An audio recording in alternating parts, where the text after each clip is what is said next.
അദ്ദേഹത്തിൻ്റെ വാക്കുകൾ ഞാനിവിടെ ഉദ്ധരിക്കുമ്പോൾ ഇന്നെനിക്ക് കണ്ണു നിറയും. അന്നെനിക്കൊന്നും തോന്നിയിരുന്നില്ല. അദ്ദേഹം പറഞ്ഞു, സാർമാരെ, എന്നെക്കൊണ്ടൊന്നും പറ്റില്ല. ഞാനല്ല ഇവിടെ കാര്യങ്ങൾ നടത്തുന്നത്. അതിനൊക്കെ വേറെ ആളുകളുണ്ട്. ഞാൻ ഇവിടെ ഇങ്ങനെ ഇരിക്കുന്നു എന്നേ ഉള്ളൂ. ഇന്ന് ഞാൻ ആലോചിക്കുമ്പോഴാണ് അന്ന് ആ പിതാവ് എത്രമാത്രം ഈ സഹവൈദികരുടെയും സഹായ മെത്രാന്മാരുടെയും എത്രമാത്രം പീഡനം, ഒരു രൂപയുടെ കാര്യം പോലും ചെയ്യാൻ അദ്ദേഹത്തിന് അന്ന് സ്വാതന്ത്ര്യം കൊടുത്തിട്ടില്ല. അതിനെല്ലാം നടത്തിക്കൊണ്ടിരുന്ന ഒരു വലിയ ഉപജാപക സംഘം അന്ന് മുതൽ, അത് തുറന്ന് ഞാൻ പറയുന്നു, സഹായമെത്രാനും വൈദികരും ഉൾപ്പെടുന്ന ഒരു വിഭാഗമാണ്. ചില കാര്യങ്ങൾ കാണുമ്പോൾ ആലഞ്ചേരി പിതാവ് അതിനെയൊക്കെ ഒന്ന് മറുതല പറയുവാനും അവരെ നിലക്കി നിർത്താനും ശ്രമിച്ചോ എന്നൊരു സംശയവും തോന്നുന്നുണ്ട്. പക്ഷേ എൻ്റെ ഇടവക ദേവാലയത്തിൽ ഈ വക അറിയിപ്പുകളൊന്നും വായിക്കാറില്ല. ആയതിനാൽ തന്നെ സാധാരണ വിശ്വാസികൾ ഇത് ഒന്നും അറിയുന്ന പോലുമില്ല. അപ്പോൾ അത് വലിയൊരു തെറ്റാണ്. രണ്ട് ഭാഗം അറിയാനുള്ള ഒരു അവകാശം എങ്കിലും പൊതുജനത്തിന് കൊടുക്കേണ്ടതാണ്, വിശ്വാസികൾക്ക്. എന്ന് വെച്ചാൽ പ്രാർത്ഥിച്ചാൽ ഒന്നും നടക്കില്ല എന്ന ഒരു അവസ്ഥയിലാണ് ഇപ്പോൾ ഇവരുടെ വിശ്വാസം എന്നാണ് എനിക്ക് തോന്നുന്നത്. അത് മാറാതെ പ്രാർത്ഥിച്ചാൽ നടക്കും എന്ന് വരുത്തി കൊടുത്താൽ മാത്രമേ സഭ നിലനിൽക്കുകയുള്ളൂ. അനുസരണം ഒരു മോശപ്പെട്ട സാധനമൊന്നുമല്ല. അനുസരിക്കുന്നതുകൊണ്ട് തെറ്റും വരില്ല. അഭിപ്രായം പറയാതിരിക്കലാണ് അനുസരണമെന്നും വിചാരിക്കേണ്ടതില്ല. അഭിപ്രായം പറയുകയും അത് പാസ്സാവാൻ വേണ്ടി പരമാവധി ശ്രമിക്കുകയും പാസ്സായില്ല എങ്കിൽ പാസ്സായതിനെ അനുസരിക്കുകയും ചെയ്യണം. ഏകീകൃത കുർബാന എന്നോ സിനഡ് കുർബാന എന്നോ ഉള്ള പദങ്ങൾ അനുകൂലിക്കുന്നവരായിട്ട് പ്രതികൂലിക്കുന്നവരായിട്ട് ഉപയോഗിക്കരുത്. നമുക്കൊരു കുർബാനയേ ഉള്ളൂ, അംഗീകരിച്ച കുർബാന. അത് നടക്കണമെന്ന് മാത്രം ആണ് നമ്മൾ പറയേണ്ടത്. അപ്പോൾ ഇതൊക്കെ ധാരാളം മാറ്റങ്ങൾ ഇവിടെ വന്നിട്ടുണ്ട്. അതിൽ ശരിയുണ്ടാകാം, തെറ്റുണ്ടാകാം, ഇപ്പോൾ വന്നതിലും തെറ്റുകളൊക്കെ ഉണ്ടാകാം. പക്ഷേ എല്ലാ തെറ്റുകൾക്കും അതീതമാണ് അനുസരണം. ഇപ്പോൾ കുറച്ചു കാലമായിട്ട് അൾത്താരയെ ദുരുപയോഗം ചെയ്യുന്നതിന് ഒരു മടിയുമില്ലാതായി. 1 മണിക്കൂർ സമയം അവരുടെ കയ്യിൽ മയക്കും, അവർക്ക് എന്തും പറയാവുന്നൊരു സാഹചര്യമായിട്ട് കുർബാന മാറിയിരിക്കുന്നു. എൻ്റെ ഇടവകയിൽ ഞാൻ ഒരാൾ പറഞ്ഞാൽ ഞാനൊരു തെറ്റുകാരനായി ചിത്രീകരിക്കാൻ ഈ ബഹുമാനപ്പെട്ട വൈദികന് വളരെ എളുപ്പം സാധിക്കും. ഞാൻ പറയണമെങ്കിൽ എല്ലാ വീട്ടിലും പോയി പറയണം. അദ്ദേഹത്തിന് കുർബാനയുടെ സമയത്ത് 5 മിനിറ്റ് പറഞ്ഞാൽ മതി.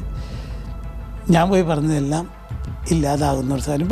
ഇവർ പറയുന്നതൊക്കെ ജനം വിശ്വസിക്കാനുള്ള കാരണം അവൻ്റെ ഉള്ളിലുള്ള വിശ്വാസമാണ്. അൾത്താരയിൽ നിന്നുകൊണ്ട് ഒരാളും ഒരു അസത്യം പറയില്ല എന്ന് ഒരു ആവറേജ് വിശ്വാസി പോലും വിശ്വസിക്കുന്നു. എൻ്റെ ഈ രൂപതയിലെ പ്രശ്നങ്ങൾ ഏതെങ്കിലും രീതിയിൽ പരിഹരിക്കപ്പെട്ട് എല്ലാവരും ഒരുമയോടെ ഒരു പള്ളിയിൽ 2 ഗ്രൂപ്പില്ലാതെ പോകാനുള്ള ഒരു സാഹചര്യം ആണ് ഞാൻ ആഗ്രഹിക്കുന്നത്. സാർ സ്വാഗതം. സിറോ മലബാർ സിനഡ്, ഒപ്പം തന്നെ സിറോ മലബാർ സഭയുടെ ഔദ്യോഗിക നേതൃത്വം അത് ചില കാര്യങ്ങൾ അതാത് രൂപതകളിലേക്ക് അറിയിക്കുന്നു. എറണാകുളം അങ്കമാലി അതിരൂപതയുടെ ഒരു കാര്യം എടുക്കുകയാണെങ്കിൽ പിതാക്കന്മാർ അറിയിക്കുന്ന ആ ഒരു കാര്യങ്ങൾ അതിൻ്റെ കൃത്യമായ അർത്ഥത്തിലൂടെ വിശ്വാസികളിലേക്ക് എത്താത്തൊരു സാഹചര്യമുണ്ടോ? ഉണ്ടെങ്കിൽ അതിനുള്ള കാരണങ്ങൾ എന്തൊക്കെയാണ്? എൻ്റെ പേര് ജോസ്, വീട്ടുപേര് പയനാടത്ത്, കറുകുറ്റി, അങ്കമാലിയിൽ കറുകുറ്റി ഫൊറോനയിൽ ഉൾപ്പെടുന്ന ആളാണ്. എറണാകുളം അതിരൂപതയിലെ ഒരംഗമാണ്. ഞാനൊരു അധ്യാപകനായിരുന്നു. രൂപതയുടെ തന്നെ പ്രശസ്തമായ ആലുവ സെൻറ്റ് മേരീസ് ഹൈസ്കൂളിൽ ആണ് ഞാൻ സേവനം ചെയ്തിരുന്നത്. അവിടെ നിന്നും 2011 വോളണ്ടറി റിട്ടയർമെൻറ്റ് വാങ്ങി. ആദ്യമേ തന്നെ എന്നോട് ചോദിച്ച ചോദ്യത്തിന് ഏകദേശം 2 വർഷത്തോളമായിട്ട് ഈ രൂപതയിൽ, അതിനു മുമ്പുള്ളത് പലതും ഞാൻ അറിഞ്ഞിട്ടുണ്ടാകില്ല. ചിലപ്പോൾ ഈ പ്രശ്നങ്ങൾ, കുർബാനയുമായി ബന്ധപ്പെട്ട പ്രശ്നങ്ങൾ കൂടുതലായി വന്നപ്പോൾ സാമൂഹ്യ മാധ്യമങ്ങളിൽ ഗ്രൂപ്പ് ഉണ്ടായതുകൊണ്ട് മാത്രം രൂപതയിൽ നിന്നുള്ള അറിയിപ്പുകളൊക്കെ എനിക്ക് വായിക്കാനിടയായിട്ടുണ്ട്, സാഹചര്യം ലഭിച്ചിട്ടുണ്ട്. പക്ഷേ എൻ്റെ ഇടവക ദേവാലയത്തിൽ ഈ വക അറിയിപ്പുകളൊന്നും വായിക്കാറില്ല. ആയതിനാൽ തന്നെ സാധാരണ വിശ്വാസികൾ ഇത് ഒന്നും അറിയുന്ന പോലുമില്ല. അപ്പോൾ അത് വലിയൊരു തെറ്റാണ്. രണ്ട് ഭാഗം അറിയാനുള്ള ഒരു അവകാശം എങ്കിലും പൊതുജനത്തിന് കൊടുക്കേണ്ടതാണ് വിശ്വാസികൾക്ക്. ഇപ്പോൾ ഒരു ഭാഗം മാത്രം കേട്ട് അൾത്താരയിൽ നിൽക്കുന്ന വൈദികൻ്റെ വായിൽ നിന്ന് വീഴുന്ന വാക്കുകൾ മാത്രം വിശ്വസിച്ച് പോകുന്ന ഒരു വിശ്വാസ സമൂഹത്തിൻ്റെ മുമ്പിലാണ് ഈ വൈദികർ നിൽക്കുന്നത്. മറ്റു കാര്യങ്ങളൊന്നും പലർക്കും ഇങ്ങനെ ഒരു വിഷയമുണ്ടെന്ന് പോലും അറിയില്ല. ഞാൻ പലപ്പോഴും എൻ്റെ വൈദികനോട് ചോദിച്ചിട്ടുണ്ട്. ഇപ്പോൾ ഇവിടെ ഒരു ശതാബ്ദി പ്രാർത്ഥന നടക്കുന്നുണ്ട് എല്ലാ ദിവസവും കുർബാന കഴിയുമ്പോൾ. ഞാൻ പറഞ്ഞു, നല്ല കാര്യമാണ്, ശതാബ്ദി ആഘോഷിക്കുന്നത് നല്ലതാണ്. പക്ഷേ അതിനേക്കാൾ മുമ്പ് ഇവിടെ ഇപ്പോൾ ഉള്ളൊരു പ്രശ്നം എല്ലാവർക്കും അറിയാം, എന്നാരും അറിയില്ല എന്ന് നടിക്കുന്നു. ഈ വിഷയത്തെ സംബന്ധിച്ച് ഇതിനൊരു തീരുമാനം ഉണ്ടാകാൻ എന്തെങ്കിലും ഒരു പ്രാർത്ഥന, ഒരു സ്വർഗസ്നായ പിതാവെങ്കിലും ആത്മാർത്ഥമായിട്ട് ഈ സഭയിൽ ഇപ്പോൾ എറണാകുളം രൂപതയിൽ പ്രത്യേകിച്ച് ഉള്ള എന്ത് പ്രശ്നമൊന്നും പറയണ്ട, പ്രശ്നങ്ങളൊക്കെ ജനങ്ങൾക്കറിയാം. അത് ഒഴിവാകാൻ വേണ്ടി ഒരു സ്വർഗസ്നായ പിതാവ് ചെല്ലാൻ പോലും പറയാനുള്ള വിശ്വാസം ഈ വൈദികരിൽ നഷ്ടപ്പെട്ടു പോയിരിക്കുകയാണ്. എന്ന് വെച്ചാൽ പ്രാർത്ഥിച്ചാൽ ഒന്നും നടക്കില്ല എന്ന ഒരു അവസ്ഥയിലാണ് ഇപ്പോൾ ഇവരുടെ വിശ്വാസം എന്നാണ് എനിക്ക് തോന്നുന്നത്. അത് മാറാതെ പ്രാർത്ഥിച്ചാൽ നടക്കും എന്ന് വരുത്തി കൊടുത്താൽ മാത്രമേ സഭ നിലനിൽക്കുകയുള്ളൂ. എല്ലാം എൻ്റെ മനസ്സിൽ എന്ന് വിചാരിച്ച് മുമ്പോട്ട് പോകരുതെന്ന് ഞാൻ ആദ്യമേ തന്നെ വിശ്വാസ സമൂഹത്തോടും എന്നെ കേൾക്കാനിടയാകുന്ന എല്ലാവരോടും അപേക്ഷിക്കുകയാണ്. പിന്നെ ഏറ്റവും പ്രധാനമായ വിശുദ്ധ കുർബാന എങ്ങനെ അർപ്പിക്കണം എന്ന വിഷയം. 62 മുമ്പുള്ളത് എന്താണെന്ന് പലർക്കും അറിയില്ലായിരിക്കാം, 62 ശേഷമുള്ളതും ആർക്കും തന്നെ അറിയില്ല. അവിടെ അനുസരണം ആണ് പ്രധാനം. അനുസരണം എന്നത് അനുസരിപ്പിക്കലായിട്ട് മാറരുത്. ഒരു വ്യക്തിക്ക് തീർച്ചയായിട്ടും അറിയാൻ പറ്റും ഞാൻ ആരെയൊക്കെ അനുസരിക്കണമെന്ന്. അതിൽ എപ്പോഴും കൂടുതലായിട്ട് വരുന്നത് എന്നേക്കാൾ പ്രായം കൂടിയവർ, എൻ്റെ മാതാപിതാക്കൾ, എൻ്റെ വൈദികൻ, അതിന് മുകളിലേക്കുള്ള മെത്രാന്മാർ, മാർപ്പാപ്പ. ഇത് ഓരോ വ്യക്തിക്കും അവരെ ഏതും ഭാഗത്ത്, ഇപ്പോൾ ഞാനൊരു ഔദ്യോഗിക ജീവിതത്തിലാണെങ്കിൽ ഞാൻ അനുസരിക്കേണ്ടവരുടെ എണ്ണം എനിക്കറിയാം ആരെയൊക്കെയാണെന്ന്. അവിടെ ഹെഡ് മാസ്റ്റർ, DO, DPI, വിദ്യാഭ്യാസ മന്ത്രി, ഇതാണ് അതിൻ്റെ ക്രമം.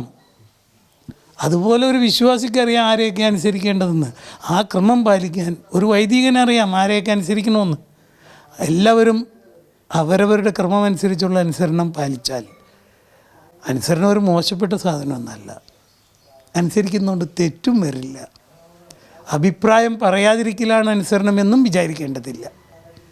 അഭിപ്രായം പറയുകയും അത് പാസ്സാവാൻ വേണ്ടി പരമാവധി ശ്രമിക്കുകയും പാസ്സായില്ല എങ്കിൽ പാസ്സായതിനെ അനുസരിക്കുകയും ചെയ്യണം. ഇവിടെ വിശുദ്ധ കുർബാന ഇപ്പോൾ പാസ്സായി നിൽക്കുന്ന സാഹചര്യം ഏകീകൃത കുർബാന, അത് ഏകീകൃതം, സിനഡ് എന്നീ പേരുകൾ വെറുതെ വലിച്ചഴക്കുന്നതാണ്.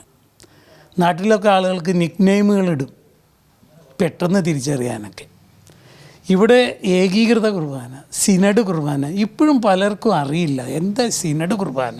അവർ വിചാരിക്കുന്നത് സിനഡ് കുർബാന വേണമെന്ന് ഞാൻ ഒരാളോട് പറഞ്ഞാൽ ആ വ്യക്തി വിചാരിക്കുന്നത് അതെന്തിനാ ഇപ്പോൾ അങ്ങനെ ഒരു കുർബാന, ഇവിടെ സാധാ പള്ളിയിലെ കുർബാന പോരെ എന്നാണ്. ഞാൻ പറയുന്നത് അതുകൊണ്ട് ഏകീകൃത കുർബാന എന്നോ സിനഡ് കുർബാന എന്നോ ഉള്ള പദങ്ങൾ അനുകൂലിക്കുന്നവരായിട്ട് പ്രതികൂലിക്കുന്നവരായിട്ട് ഉപയോഗിക്കരുത്. നമുക്കൊരു കുർബാനയേ ഉള്ളൂ.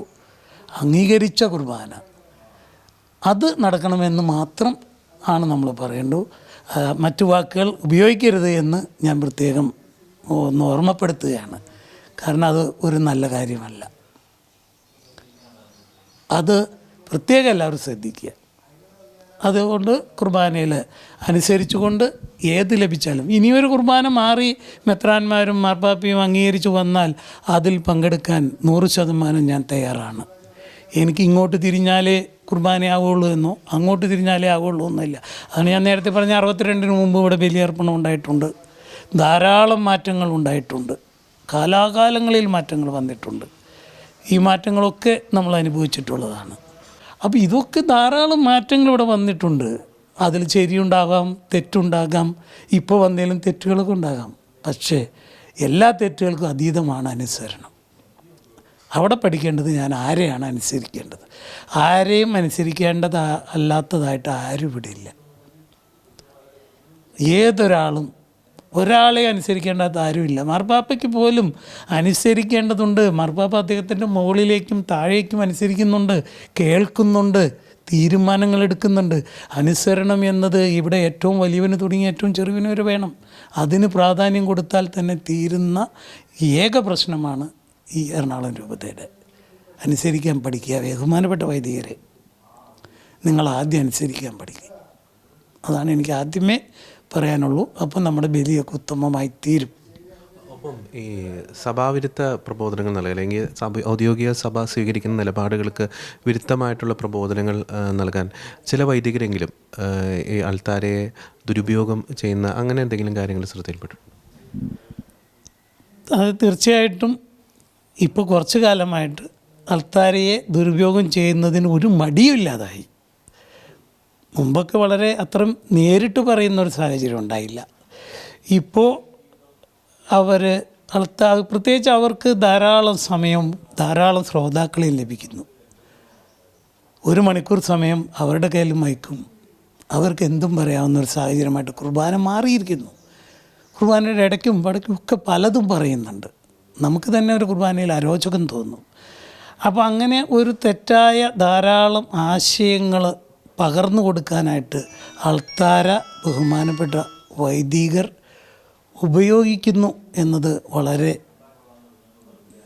ബുദ്ധിമുട്ടുണ്ടാക്കുന്ന, അല്ലെങ്കിൽ തീർത്തും നമ്മുടെ സഭയ്ക്ക് ഒരിക്കൽ പോലും ആ ബലിപീഠം നമ്മളൊക്കെ അതിലേക്ക് കയറുന്നത് പോലും വളരെ ഭയഭക്തി ബഹുമാനത്തോടെയാണ്. അതൊരിക്കലും ഒരു ദുരുപയോഗത്തിന് വേണ്ടി, പിന്നീടുണ്ടായ ദുരുപയോഗങ്ങളൊക്കെ പല മാധ്യമങ്ങളിൽ കേട്ടതായതുകൊണ്ട് ഞാൻ പറയുന്നില്ല. തീർച്ചയായിട്ടും ഇപ്പോൾ കുറച്ച് വൈദികർ, എല്ലാവരും ഒന്നും അതിലേക്ക് വരുന്നില്ല, കുറച്ച് പേരങ്ങനെ ചെയ്യുന്നുണ്ട്. ബലിയുടെ സമയത്തും അല്ലാതെയും കിട്ടുന്ന സമയങ്ങളിൽ ഒരു വിശ്വാസിക്ക് പോലും ഉതപ്പുണ്ടാകാനോ തെറ്റിദ്ധാരണ ഉണ്ടാക്കാൻ ഇടയാകുന്ന രീതിയിലോ വൈദികൻ പ്രസംഗിക്കരുത് എന്നാണ് എൻ്റെ അഭിപ്രായം. വളരെയേറെ ഇപ്പം അത് ഉപയോഗപ്പെടുത്തുന്നുണ്ട്. മറുഭാഗത്തുള്ളവർക്ക് ഇതിനുള്ള അവസരം വളരെ കുറവുമാണ്. കാരണം എൻ്റെ ഇടവകയിൽ ഞാൻ ഒരാൾ പറഞ്ഞാൽ ഞാനൊരു തെറ്റുകാരനായി ചിത്രീകരിക്കാൻ ഈ ബഹുമാനപ്പെട്ട വൈദികന് വളരെ എളുപ്പം സാധിക്കും. ഞാൻ പറയണമെങ്കിൽ എല്ലാ വീട്ടിലും പോയി പറയണം. അദ്ദേഹത്തിന് കുർബാനയുടെ സമയത്ത് 5 മിനിറ്റ് പറഞ്ഞാൽ മതി. ഞാൻ പോയി പറഞ്ഞതെല്ലാം ഇല്ലാതാകുന്ന ഒരു സാധനം. പ്രത്യേകിച്ച് അൾത്താരയിൽ നിന്നുകൊണ്ട് ഇപ്പോൾ ഇങ്ങനൊരു നുണ പറയുമെന്ന് വിശ്വസിക്കാൻ ഒരു വിശ്വാസിക്ക് സാധിക്കില്ല. അതാണ് പ്രശ്നം. ഇവർ പറയുന്നതൊക്കെ ജനം വിശ്വസിക്കാനുള്ള കാരണം അവൻ്റെ ഉള്ളിലുള്ള വിശ്വാസമാണ്. അൾത്താരയിൽ നിന്നുകൊണ്ട് ഒരാളും ഒരു അസത്യം പറയില്ല എന്ന് ഒരു ആവറേജ് വിശ്വാസി പോലും വിശ്വസിക്കുന്നു. അത് മാറില്ല, മാറേണ്ടതുമില്ല. അതാണ് അവൻ്റെ ജീവിതം, അതാണ് അവൻ്റെ പ്രത്യാശ. പക്ഷെ അതിനെ ദുരുപയോഗം ചെയ്യരുത് എന്ന് മാത്രം ഞാൻ അപേക്ഷിക്കുകയാണ്. ഈ എറണാകുളം അങ്കമാലി അതിരൂപതയുടെ കാര്യം പല കോണുകളിലും ഒരു ചർച്ചയാകുമ്പോൾ പലരും ഉന്നയിക്കുന്നൊരു ആശങ്കയാണ്, ഒരു മേജർ ആർച്ച് ബിഷപ്പിൻ്റെ ഒരു നേതൃത്വത്തെക്കാൾ, അല്ലെങ്കിൽ ആ ഒരു ഭരണത്തെക്കാൾ ഉപരി അവിടെ ഒരു വൈദിക ഭരണം, അത്തരത്തിലുള്ള കാര്യങ്ങളാണ് നടക്കുന്നത്. പലപ്പോഴും ഈ രൂപതയുടെ ഉന്നത നേതൃത്വം ഒരു ദുർബലമായി പോകുന്ന ഒരു സാഹചര്യം. അങ്ങ് ജന്മം മുതലേ തന്നെ എറണാകുളം അങ്കമാലി അതിരൂപത അംഗമാണ്. ഒപ്പം സഭയുടെ സ്ഥാപനത്തിൽ ജോലി ചെയ്ത ഒരു സീനിയറായിട്ടുള്ളൊരു അധ്യാപകൻ കൂടിയാണ്. അങ്ങയുടെ എന്തെങ്കിലും അത്തരത്തിലുള്ളൊരു അനുഭവങ്ങൾ, ആ ഒരു ആരോപണത്തെ സാധൂകരിക്കുന്ന രീതിയിൽ എന്തെങ്കിലും അനുഭവങ്ങൾ ശ്രദ്ധയപ്പെട്ടിട്ടുണ്ട്? തീർച്ചയായിട്ടും എനിക്ക് ഞാൻ പറഞ്ഞല്ലോ, നേരത്തെ പറഞ്ഞു, ഞാൻ ആലുവ സെൻറ്റ് മേരീസ് അധ്യാപകനായിരുന്നു. 22 കൊല്ലം ഞാൻ അവിടെ സേവനം ചെയ്തിട്ടുണ്ട്. സാമാന്യം നല്ല രീതിയിൽ വർക്ക് ചെയ്തു പോകുന്ന സാഹചര്യം. അവിടെ വെച്ച് ഞങ്ങളുടെ 3 സ്കൂളുകൾ മാത്രമാണ് രൂപത നടത്തിയിരുന്നത്. ബാക്കിയൊക്കെ അതാത് പള്ളിക്കാരാണ് നടത്തിയിരുന്നത്. ഈ സാഹചര്യത്തിൽ മേജർ ആർച്ച് ബിഷപ്പിൻ്റെ ഫീസ്റ്റൊക്കെ വരുമ്പോൾ 4-5 അധ്യാപകരെ തിരഞ്ഞെടുത്തുകൊണ്ട് വിഷ് ചെയ്യാനായിട്ട് പോകാറുണ്ട്. അപ്പോൾ ബഹുമാനപ്പെട്ട മാർ വർക്കി വിധേയത്തിൽ പിതാവിൻ്റെ കാലത്ത് ഞാൻ പോയിരുന്നു. എറണാകുളം അരമനയിൽ ചെന്ന് പിതാവിനെ കാണുക ഒരു കീഴ്വഴക്കമായിട്ട് എല്ലാ വർഷവും ചെയ്യുന്നതാണ്. ഒരു ബൊക്കയുമായിട്ട് പോകുന്നു, പിതാവിൻ്റെ മുറിയിൽ പോയി പിതാവിനെ കാണുന്നു. പിതാവ് നമ്മുടെ ബൊക്കയൊക്കെ സ്വീകരിച്ചു, ഒരു ചെറിയ കുശല പ്രശ്നമൊക്കെ നടത്തും. അതിന് ശേഷം ഒരു പ്രാർത്ഥന, ഒരു അനുഗ്രഹം ഞങ്ങൾക്ക്, ഞാൻ പോയപ്പോൾ 5 പേരുണ്ടായിരുന്നു. 5 പേർക്ക് ഒരു ആശീർവാദമൊക്കെ തന്നു. തുടർന്ന് ഒരു ചായ കുടിച്ചിട്ട് പോകണമെന്ന് പറയും. അതാണ് അതിൻ്റെ പ്രൊസീജിയർ. അതും ചായ കുടിച്ചിട്ടാണ് ഞങ്ങൾ പോരാറ്.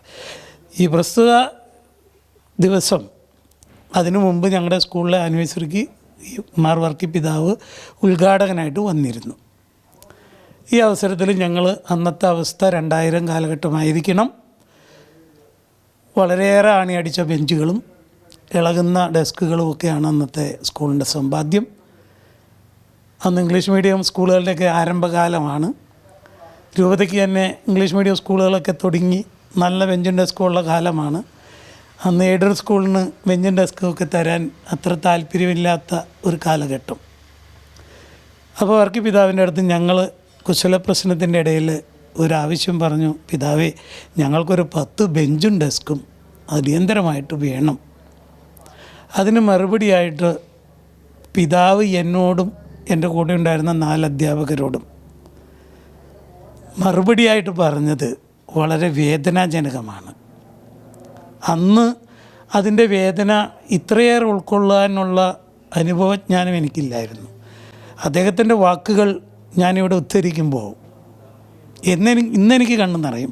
അന്ന് എനിക്കൊന്നും തോന്നിയിരുന്നില്ല. അദ്ദേഹം പറഞ്ഞു, സാർമാരെ, എന്നെക്കൊണ്ടൊന്നും പറ്റില്ല. ഞാനല്ല ഇവിടെ കാര്യങ്ങൾ നടത്തുന്നത്. അതിനൊക്കെ വേറെ ആളുകളുണ്ട്. ഞാൻ ഇവിടെ ഇങ്ങനെ ഇരിക്കുന്നു എന്നേ ഉള്ളൂ. ഇതാണ് അദ്ദേഹത്തിൻ്റെ വാക്കുകൾ. ആ വാക്കുകൾ എന്നോടൊപ്പം ശ്രമിച്ച 2-3 അധ്യാപകർ കൂടി ബാക്കിയുണ്ട്. മറ്റ് 2 പേര് മരിച്ചുപോയി. ഇപ്പോഴും അത് എൻ്റെ മനസ്സിൽ തട്ടുന്നതാണ്. ഇന്നിപ്പോൾ ഈ പ്രശ്നങ്ങളൊക്കെ ഉണ്ടായി, പിന്നീടും പിതാക്കന്മാരൊക്കെ വന്നു. ഇന്ന് ഞാൻ ആലോചിക്കുമ്പോഴാണ് അന്ന് ആ പിതാവ് എത്രമാത്രം ഈ സഹവൈദികരുടെയും സഹായമെത്രാന്മാരുടെയും എത്രമാത്രം പീഡനം, ഇദ്ദേഹം എത്രയോ വർഷം ഇവരുടെ ഈ പീഡനത്തിലായിരുന്നു എന്ന് ഇപ്പോൾ ഞാൻ മനസ്സിലാക്കുന്നു. ഒരു രൂപയുടെ കാര്യം പോലും ചെയ്യാൻ അദ്ദേഹത്തിന് അന്ന് സ്വാതന്ത്ര്യം കൊടുത്തിട്ടില്ല. അതിനെല്ലാം നടത്തിക്കൊണ്ടിരുന്ന ഒരു വലിയ ഉപജാപക സംഘം അന്ന് മുതൽ, അത് തുറന്ന് ഞാൻ പറയുന്നു, സഹായമെത്രാനും വൈദികരും ഉൾപ്പെടുന്ന ഒരു വിഭാഗമാണ്. അത് ഈ അടുത്ത കാലം വരെയും തുടർന്നിട്ടുണ്ട്, ഇപ്പോഴും തുടരുന്നു എന്നാണ് ഞാൻ മനസ്സിലാക്കുന്നത്. അന്ന് എനിക്കിതൊന്നും അറിയില്ലായിരുന്നു. ഈവൻ ഇപ്പോഴത്തെ ആലഞ്ചേരി പിതാവ് വരെയും അദ്ദേഹത്തിന് ശേഷവും അത് തുടരുന്നുണ്ട് എന്ന് ചില കാര്യങ്ങൾ കാണുമ്പോൾ മനസ്സിലാക്കാൻ സാധിക്കുന്നു. ചില കാര്യങ്ങൾ കാണുമ്പോൾ ആലഞ്ചേരി പിതാവ് അതിനെയൊക്കെ ഒന്ന് മറുതല പറയുവാനും അവരെ നിലക്കി നിർത്താനും ശ്രമിച്ചോ എന്നൊരു സംശയവും തോന്നുന്നുണ്ട്. മറ്റുള്ളവർക്ക് സാധിക്കാത്ത എന്തോ ആലഞ്ചേരി പിതാവിനെ കൊണ്ട് സാധിച്ചിട്ടുണ്ടാകുമെന്ന് എൻ്റെ മനസ്സിൽ തോന്നുന്നു. കാരണം നമ്മളൊരാളെ ശാസിക്കുകയോ, ഞാൻ അധ്യാപകവൃത്തി ചെയ്ത ആളാണ്, ഒരു കുട്ടീനെ ഞാൻ ശാസിച്ചാൽ ആദ്യം ആ കുട്ടിയിൽ നിന്ന് എൻ്റെ നേരെ ഉണ്ടാകുന്നത് വലിയൊരു ദേഷ്യമാണ്. പിന്നീട് ആ കുട്ടി അത് മനസ്സിലാക്കി തിരിച്ചു വരുന്നത് ചിലപ്പോൾ 10 വർഷമൊക്കെ കഴിഞ്ഞിട്ടാണ്. അന്നാ സാറ് പറഞ്ഞത് എത്ര ശരിയാണ്, അതിന് വർഷങ്ങളേറെ എടുക്കും. ഒരുപക്ഷെ ആ കുട്ടി ഒരു ഫാദറായതിനു ശേഷം വന്ന് പറഞ്ഞവരുണ്ട്, സാറേ അന്ന് പറഞ്ഞത് എനിക്ക് ഇന്നാ മനസ്സിലായി എന്ന്. അപ്പോൾ അതുപോലെ ഈ വൈദികർക്കും മനസ്സിലാകും എന്നാണ് എനിക്ക് തോന്നുന്നത്. തീർച്ചയായിട്ടും ഈ വർഷങ്ങൾ കഴിയുമ്പോൾ മനസ്സിലാവും എന്ന് പറഞ്ഞ പോലെ തന്നെ എല്ലാവരും അത് മനസ്സിലാക്കും എന്ന് ഞാൻ മനസ്സിലാക്കുന്നു, അല്ലെങ്കിൽ ഞാൻ പ്രാർത്ഥിക്കുന്നു അതിനു വേണ്ടി. കഴിഞ്ഞ ദിവസം ഞാൻ ഒരു ദേവാലയത്തിൽ പോയിട്ട് പ്രാർത്ഥിച്ചത്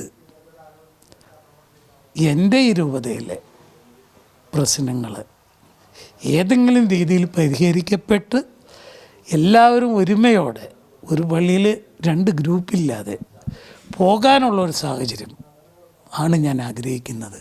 അതാണ് ഞാൻ ഈ കഴിഞ്ഞ ആഴ്ചയിൽ വല്ലാർപാടം പള്ളിയിൽ പോയിട്ട് പ്രാർത്ഥിച്ചത്. എനിക്ക് വീണ്ടും ധാരാളം മറ്റു കാര്യങ്ങൾ ചോദിച്ചു മേടിക്കാനുണ്ട്. പക്ഷെ ഞാൻ നോക്കിയപ്പോൾ അതിനേക്കാളൊക്കെ എനിക്ക് ഇപ്പോൾ തോന്നി ഇതാണെന്ന് കരുതിയിട്ടാണ് അങ്ങനെ പ്രാർത്ഥന. എൻ്റെ ജീവിതത്തിൽ ആദ്യമായിട്ടാണ് ഇങ്ങനെ ഒരു കാര്യത്തിന് വേണ്ടി പ്രാർത്ഥിക്കുന്നത്. പിന്നെ ഇനി ഞാനെപ്പോഴും ഇപ്പോൾ ഈ 1 വർഷമായിട്ട് ഇതിൻ്റെ കൂടെ ഉണ്ട്. കറുകുറ്റി ഫൊറോനയിൽ ഏകീകൃത കുർബാനയ്ക്ക് വേണ്ടി എന്നാൽ ചെയ്യാവുന്ന പ്രവർത്തനങ്ങളിൽ ഞാൻ മറ്റുള്ളവരെ ബോധ്യപ്പെടുത്താനായിട്ട് ഞാൻ കാണുന്നവരോടൊക്കെ പറയുന്നുണ്ട്, വൈദികരോട് പറയുന്നുണ്ട്, പറ്റുന്ന വേദികളിൽ സംവദിക്കുന്നുണ്ട്. അതുമായി ബന്ധപ്പെട്ട് ഫൊറോനയുടെ പ്രവർത്തനങ്ങളിൽ സജീവമായി പ്രവർത്തിക്കുന്നുമുണ്ട്. എന്നോട് മറ്റൊരാൾ ഈ പള്ളിയുമായിട്ടുള്ള പ്രശ്നം ഉണ്ടായപ്പോൾ പറഞ്ഞൊരു ഉദാഹരണമാണ്, മാഷെ വട്ടം നിൽക്കാതിരിക്കുക. സാറിൻ്റെ അഭിപ്രായങ്ങളൊക്കെ പറയാം. ഒരു കാര്യത്തിൽ നേരെ ഉടക്ക് നിൽക്കേണ്ട കാര്യമില്ല, വട്ടം നിൽക്കരുത്. അഭിപ്രായങ്ങൾ പറയാം, നമ്മൾ പിൻവാങ്ങുക. വട്ടം നിൽക്കുന്നത് ഒന്നിനും നല്ലതല്ല.